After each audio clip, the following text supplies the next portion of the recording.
Hey everybody, I'm back with another attendee of the 2025 Ruckus. How you doing today, sir? Doing good. Good to see you. Have a couple questions for you. How far did you drive to get here? We came from Oklahoma City, so actually right about an hour. So, with 3-hour drive. We're basically halfway between Oklahoma City and Tulsa, a smaller community out there. Okay, cool. And what made you decide to come out to this event this weekend?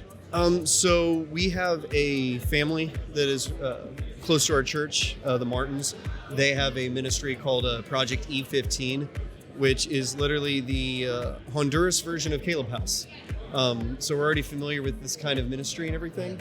And a couple of the guys in our church, I honestly don't know how they came across Caleb House. I believe it's because a lot of them follow Bear and Refuse Medical and all that. Yeah. And back in late November, they were like, "Hey guys, found this awesome ministry.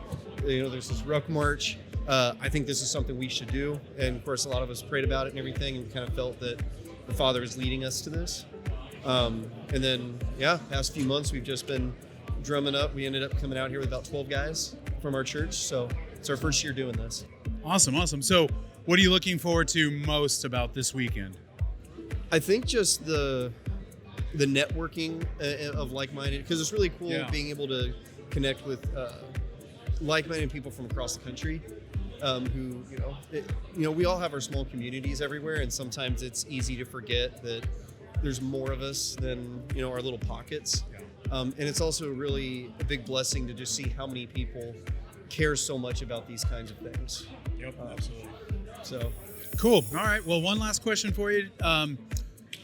What would you say, or what kind of advice would you give to a dad or a bro?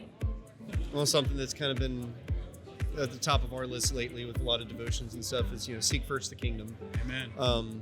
There is a lot of chaos in the world, and even, it may not be as big as trafficking or something like that, but we all have financial things and work things and family stuff, and just seeing the state of the world at large, it's easy to get lost in the hustle and bustle of everyday life. And I'm guilty of this too, is, stressing about, I've got this bill coming up and I'm not making enough and I can't do this, or getting stuck in who you used to be, because, Yeshua went to seek and to save those who were lost. And so all of us have some kind of a past. Absolutely. And it's easy to just get in your own head and forget the important things. Mm-hmm. And so that's something in the book of Matthew that really stuck out to a lot of us recently, is seek first the kingdom. Like, why are you worrying about what you're going to eat? Why are you worrying about what you're going to wear? Why are you worrying about bills? Like, God knows what you need before you ask. Absolutely. So seek him first, walk that out, and it just all lines up.